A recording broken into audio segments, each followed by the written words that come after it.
and welcome to the first episode of the Good Dram Show for 2018. Yes, we're back. Well, I think it was only about a week ago. Anyway, so we're carrying on looking at the wood finishes from the Benriach Distillery Company, which obviously includes Glendronach and Glenglassaugh. And as you know, I looked at Glenglassaugh last week. So this week, like I said, we're going to be looking at the wood finishes, or the new wood finishes, or relatively new, shall we say, wood finishes from Glendronach and Benriach, and hopefully they should be really, really interesting. Also, I think we've got a number of tastings or episodes of the show already lined up. Hopefully we'll be doing an interesting show on the Italian whiskey Puni. I've got not only the latest releases in their sort of core range. If you remember rightly, I looked at the first batches in their core range some months ago, I think it was now, and so now I've got samples of that and 2 limited edition bottlings they did. Also going to be looking at, hopefully do a couple of rum episodes of the show. I mean, there's some fabulous single cask stuff from Edition Spirits in their Kill Devil range. Was released just before Christmas, or certainly in November and December, and I think they might be worth looking at. I've also got an American whiskey tasting episode of the show that I kind of want to do, with hopefully a couple of bottlings of the new releases from Yukon Spirits. I'm going to look at some, well, I say some new stuff, some stuff that was bottled sort of tail end of last year by Morrison Mackay in their Carn Moor range. Oh, I've also got the other half a dozen samples from McKillop's Choice, which I tasted just before Christmas, or did the episode show just before Christmas. There's probably some gin samples. I mean, I've got lots of samples which you can't see off shop, but they're kind of, let's put it this way, there's a lot of them about. Oh, and of course the Independent Bottlers Challenge results were released in the latest copy of the Whiskey Magazine, so I now know what I tasted for that. So I shall be looking at some of those, probably independent bottling companies I don't have any dealings with, like Scotch Malt Whisky Society. Might do the Wemyss ones, possibly. Might even do boutique whiskey ones that were entered as well, although they probably, well, they never retweet my tweets, so they don't like what I say about their stuff anyway, even if I say nice things. And certainly Masters of Malt don't anyway, but there you go, that's a completely different story, which we're not going to get into right now, because we're going to look at some good whiskey. So, anyway, like I said, today we're looking at the last of the 4 wood finishes from Benriach and Glendronach, and well, I don't think there's really a great deal else to say apart from let's have a look at today's lineup. Yeah, so, as is always the case, it's always difficult to figure out where do we start with wood finishes, because obviously by their very nature they can be quite hefty on the finish. And so we're going to sort of look at, we're going to kick off anyway with the Benriach, the 3 Benriach bottlings. They're all 22 years old. They're all second editions, although I think the first editions that were released were of a younger age statement. They're all bottled at 46%, and the first one we're going to look at is the Dark Rum Finish. So basically, it's, I don't know how long it's spent in ex-American oak, but it's ex-American oak and ex-Jamaican rum casks. So I don't know how long the finish was, but hopefully we'll get an idea of that when we taste it. Then that's unpeated spirit, by the way. So is the second bottling we'll be looking at, which is the what they've called the Albariza bottling, which is finished in ex-Pedro Ximinez casks. Now, for those of you that know the Sherry region, Albariza is the chalky soil that is found throughout the Jerez region, and tends to give certainly the Fino grapes that kind of, you know, sort of chalky minerality, which is pretty interesting. So that's hence why they've called it that. Then we're going to look at the 2 peated releases, this being obviously the Benriach. This is the Peated Dunder Dark Finish. Now, for those of you that obviously know about rum production. Dunder is pretty much like the sour mash process in Tennessee stroke American whiskey. It's where some of the gloop, for want of a better word, I suppose, draft, I think they would call it in Scotland, from the initial fermentation is basically reused to kickstart the next fermentation. Certainly in the sour mash process in America, it gives a sour kind of character, hence why it's called sour mash. I'm pretty much guessing. And some supposed sour mash whiskies tend to display a little bit more of that kind of character than others, shall we say. And in rum, it adds a sort of like an acidity, shall we say, to the final rum, although it's maybe not quite so sort of obvious sometimes as it might be in the sour mash process. But anyway, that's by the by. I mean, we can talk about that when we do a rum episode of the show. But anyway, so again, this is ex-American oak and ex-Jamaican rum casks, apparently. And then finally, we'll be looking at the Glendronach Peated Port. Again, I believe bottled at 46%, although it's not written on the label and I haven't checked, but I think it's 46%. So again, American oak and port, and this is obviously the peated Glendronach spirit. No age statement, so assuming that the spirit is going to be relatively young. But, you know, it doesn't really matter, as I said last week, about age statements and what have you. So so that's today's episode of the show. That's today's tasting lineup. Let's make a start then, shall we?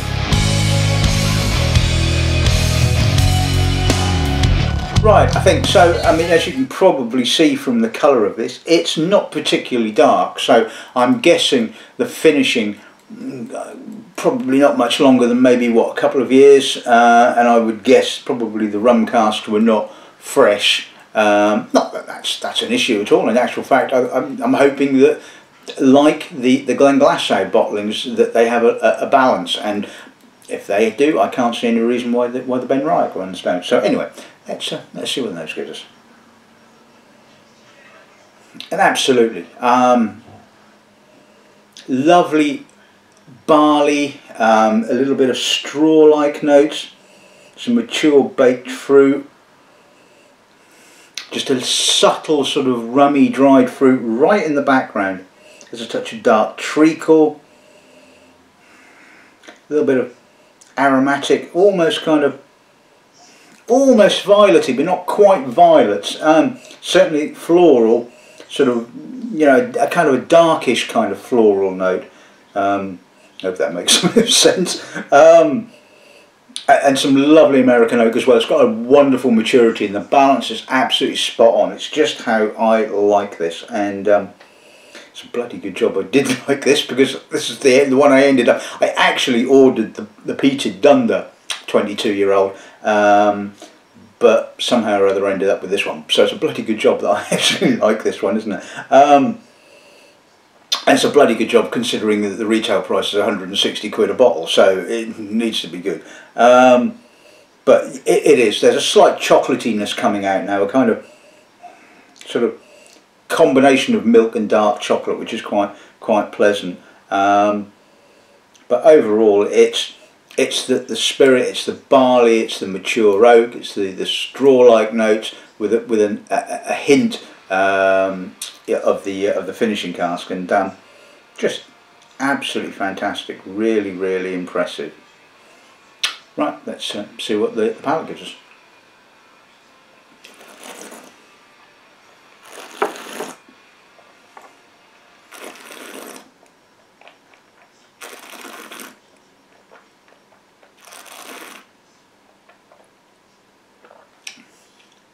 A little bit more treacly, a little bit more tannic, more rum, but again, the barley, the citrus, the straw, that all comes through on the mid palate. And although the rum kind of lingers and then kind of comes back on the finish with that sort of treacly dried fruit. It's just got such an absolutely wonderful balance, a really nice progression, touch of dark chocolate, really nicely balanced, a little bit of bitterness, yeah, I think that's really quite impressive. Okay, so let's move on to the PX finish. Just a quick correction, this is actually peated Benriach finished in ex-Pedro Ximinez. But anyway, let's see what the nose gives us. Again, really nicely balanced. The focus is definitely on the spirit character, on the and on the peat. Although again, the peat has got quite a dryness, a dustiness, a definite mainland kind of character as opposed to an islery kind of character. Hints of violets, a touch of toffee. Subtle sweet dried fruits, they're sort of kind of more, not quite plummy, but sort of, you know, fleshy kind of dried fruits, opposed to sort of outright raisinated fruit. A little bit of wininess, a little bit of grape,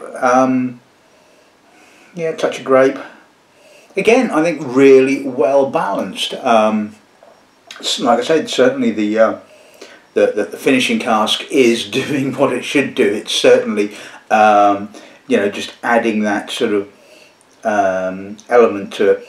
So, it's just such a lovely nose, really nice. And I've just always been a big fan of peated Benriach. I mean, in actual fact, I think of the 4 bottlings that I have in stock, I think 3 of which are the peated ones. I can only do the 16-year-old. But and certainly the 10-year-old Curiositas is a good seller as far as I'm concerned. But anyway, let's see what the palate gives us.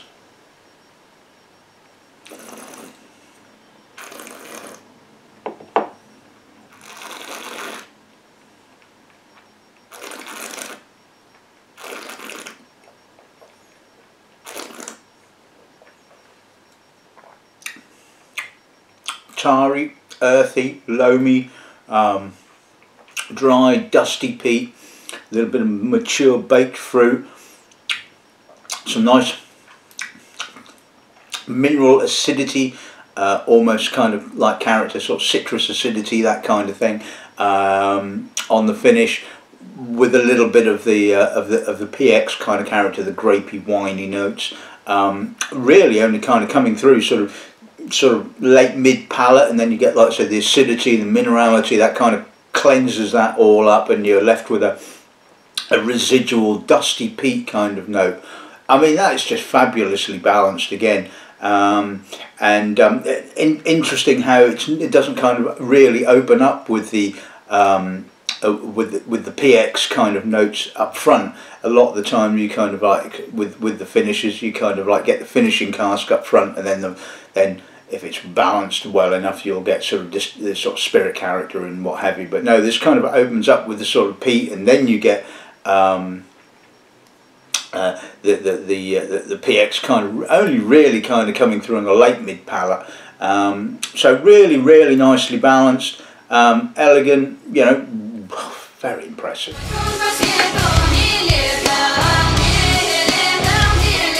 Right, okay, and let's move on to the peated dark rum. Let's see what nose gives us on this. It's a little bit more rumminess on the nose. It's certainly taken a little bit of the edge off the peated spirit, but certainly the peat notes are there. It's quite soft, it's slightly treacly, touch of violets, again quite dry, earthy kind of peat character. There's a, I mean, I don't know whether this is kind of like, because they've used the word Dunder in the title.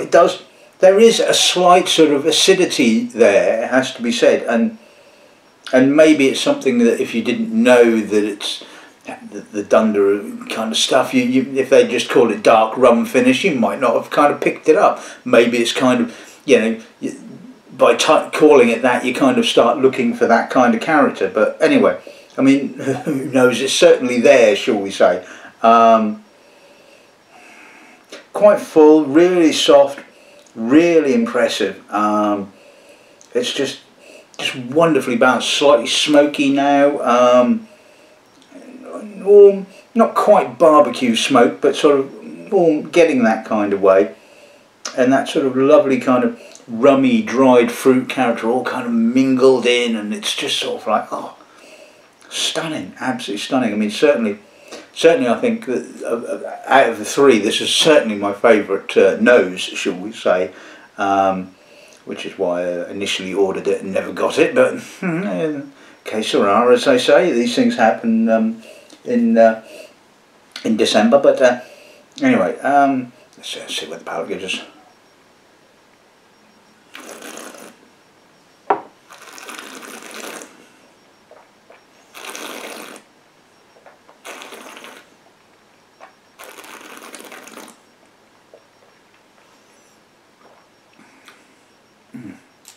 Oh, damn, that's good. Opens up with a lot more of the rum notes. Dark treacle, molasses, burnt wood, again a faint acidity there kind of coming through, and then it's kind of, you know, earthy, dusty peats, hints of violets, again more burnt wood, touch of toffee right on the finish, that kind of almost cinder toffee. That is my feeling. That is really intense, really impressive, but also quite sort of subtle and laid back and restrained. It's just got such a wonderful balance between all these different elements, and like I said, it has an intensity, but it has a sort of, you know, elegance as well, and it lingers, and whoa, that just smokiness on the finish mingling with the treacle, and it's just like, oh my god, that's impressive. That is just an absolute stunning whiskey, it has to be said, and I just really grieves me that I haven't managed to get it on the shelf. But anyway, that's life, isn't it?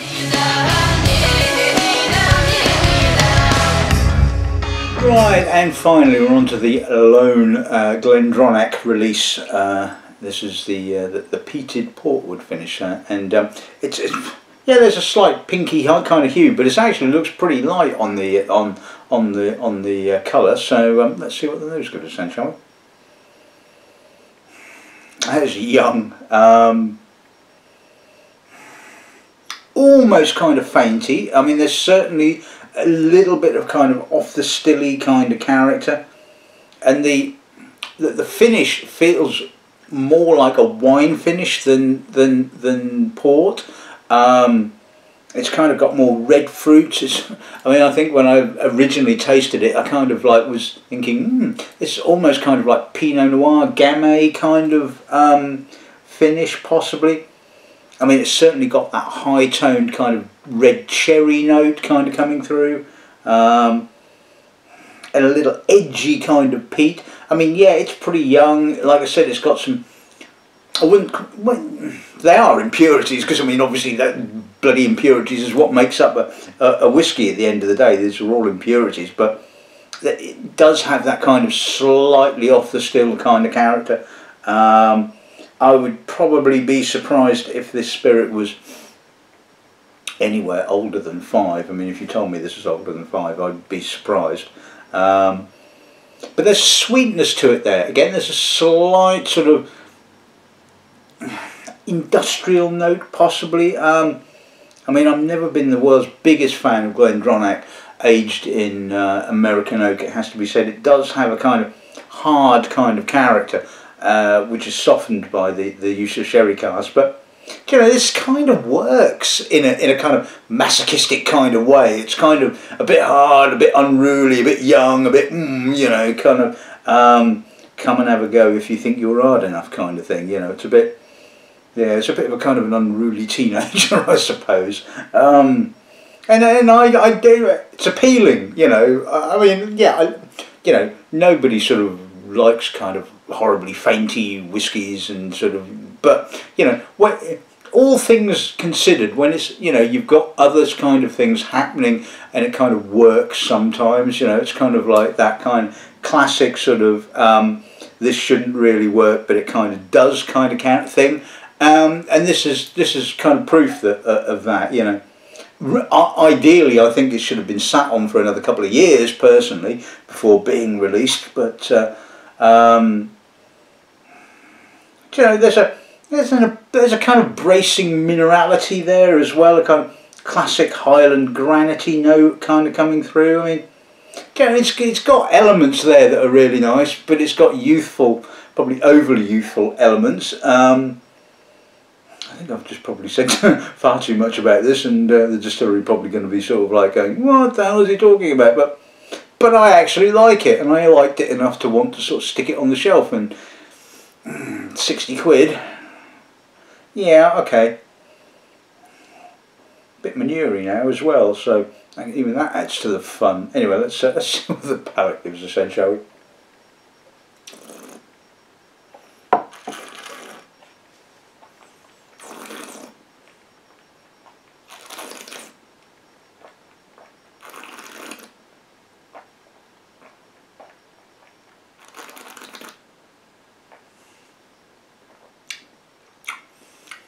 It's a nice progression actually. It does open up with the winey fruits, then you get sort of a little bit of the oiliness, the slight faintiness kind of coming through, and then the peat with that sort of kind of Highland, kind of Isla, sort of hybridy kind of peat. It's got a little bit of saltiness, a bit of almost iodine notes on the finish, and you know, the thing is with peated malts, and they do kind of work when they're young, because you have that youthful intensity, you have that kind of raw peated kind of character. Once they get sort of like, you know, a little bit more mature, it becomes more dusty and sort of etc, etc. And I think it kind of works. Again, you know, it's not perfect. There are some imperfections, shall we say, but it's appealing because of those imperfections. I mean, you know, this is not kind of quite Feta Cairn kind of industrial or Dufftown or something like that, or Macduff for argument's sake, which is kind of like, doesn't have any, no, that's probably being a bit too kind of blanketing. But basically what I'm saying is, yes, it is not a perfect whiskey, and part of its appeal is in that kind of imperfection, and because it kind of works with all the other kind of flavours, it has that sort of intensity to it, and yeah, it's not going to win any beauty prizes, it has to be said, but I still think it's a really entertaining whiskey, absolutely.